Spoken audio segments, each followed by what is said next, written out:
let's get into it. And today we have a really sad story. Very, very sad. NPR says it won't tweet from at NPR until Twitter removes labeling it as a state affiliated media. Actually, Twitter has now since changed the label, and it's now, let's see if we have here, government funded media. Government funded media. It's now government funded media. And even though the label has changed, they have not tweeted since April 4th. April 4th. So it's been what? That's 5-6 days. I know. And it says right there. Can you see it right there? I think I'll blow it up for you.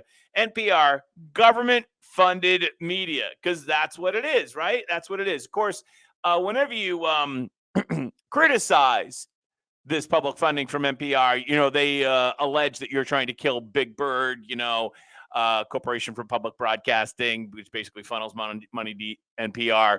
It's only 2% of our budget, or whatever number they choose to pick today. And then they say, we're not getting much money. And then when you say, well, then why don't you just get rid of it then? Then they're like, oh, you're trying to kill Big Bird. So state-funded media is the new label, and they won't tweet from it. They won't tweet from the state-funded media label account. It's a real shame, really. I'm really broken up about it. They've added their bio here a little bit more to defend themselves, I guess, so to speak. NPR is an independent news organization. Oh, sure it is. It's independent. That's not self-projection, is it? Committed to informing the public about the world around us. You can find us every other place you read the news. Oh, isn't that special? Yeah. So I don't know what, by the way, this background picture is. This red-blue background. Always free and independent. Yeah. No, it's not. It's government dependent. It's not independent. It's government dependent. Man, let's see if we go deeper into the Neiman Lab. You always get the truth out of Neiman Lab. We stopped tweeting from NPR account because they, let's slide that down for you. After they attached that false label to it, because each tweet we publish would carry it. Yeah. Still haven't tweeted from the main account. Apparently, they might have some other accounts. Maybe they're tweeting from from those other accounts, but they won't do it from their main account, which has almost 9 million followers. And as I mentioned, they did update the bio. This is an assault on the free press. Changes were made to the bio on Thursday, apparently. We stopped tweeting from the main NPR account after they attached that label. We have paused tweeting from the account until we hear back from Twitter on this. We've continued tweeting from other accounts. So, didn't we have, was it CBS News? Is that who it was recently that said they wouldn't tweet? And then 2 days later, they changed their mind. Abstaining from Twitter is less of a hardship than Twitter owner might think. Twitter doesn't drive much traffic for most news publishers. Oh, really? Even though it's a platform for many journalists. And that's before the state-affiliated label downranks your content. By the way, I did hear, if I wasn't correct, that over the weekend, Twitter has stopped its kind of petty border dispute with Substack, and they are now carrying Substack links. And apparently the border skirmish between Twitter and Substack, I think, is over. I don't want to be a definitive answer on that, but I did see a couple of tweets relative to that. Then we should fix it. Musk wrote in an email. And of course, he did fix it to being state government-funded media. And then they go into a big discussion about how they only get certain small percentages from the government. Okay, sure, Neiman. Sure, we believe that. Talk about media. There's a huge story. There is a huge story about media and influencers coming out of the Biden administration over the weekend. And I just want to say, being agnostic to the politics of the situation, this is a very smart move that would have been made by any administration. You might remember when Trump had the influencers come to the White House. Remember that? the memesters and everything. That was a step, I think, in a long progression to move to a more inclusive media environment. In other words, it's an acknowledgement that the White House press corps is way past its prime as a method of distributing news to the great unwashed, to us, right? Have we not seen time after time, especially the White House press corps, just be absolutely, it's ridiculous. And now the Biden administration, again, trying to be agnostic to politics here, has moved and is moving to court influencers directly, even to the point. Oh, sorry, trying to run a business here. Let me go get that. No. Shut off on its own, thank God. Even to the point, sorry about that, even to the point that they're thinking about giving the influencers their own press room.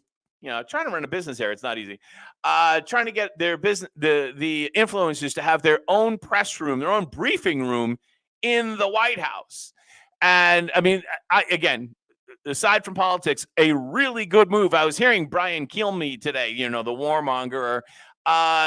He was horrified that the Biden administration would do this, especially working with TikTokers, which he says is stealing our information, which may or may not be true. But hey, if you're not marketing on TikTok as a from the White House, then you're missing the point, because that's where a lot of voters are. You have to meet people where they are. You've heard that phrase before. I didn't invent that. And people are on TikTok. Where are real people? Real people are on TikTok. So I think this is a progression from that is consistent with what the Trump administration did and now the Biden administration. And I think eventually it's going to be to the downfall of the White House press corps, right? The White House Correspondents Associate, which is, I mean, they're so archaic and stale and old.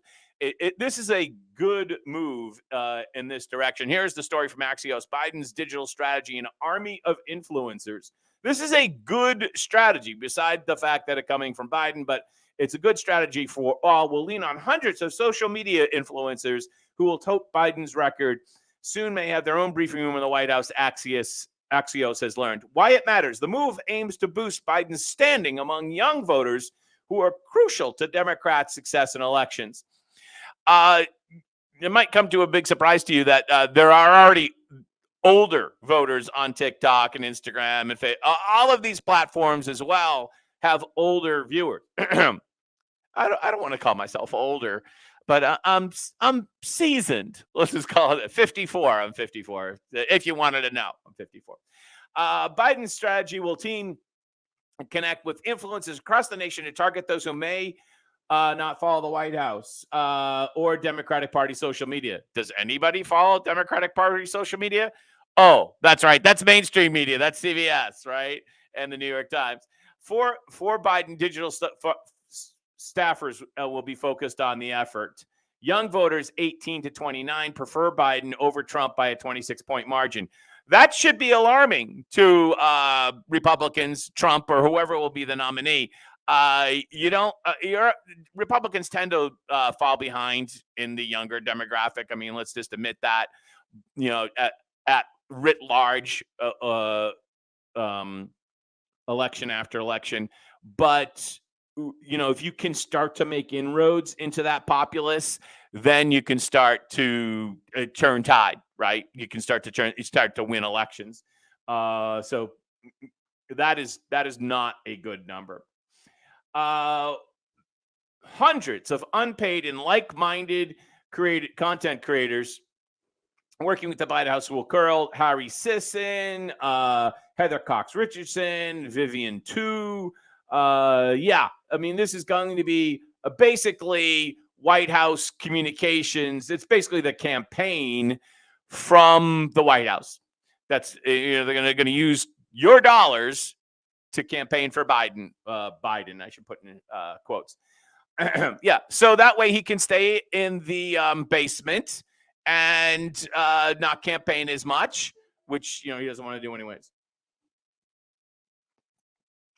Biden's followings on social media don't compare with Trump's, especially on YouTube and Facebook.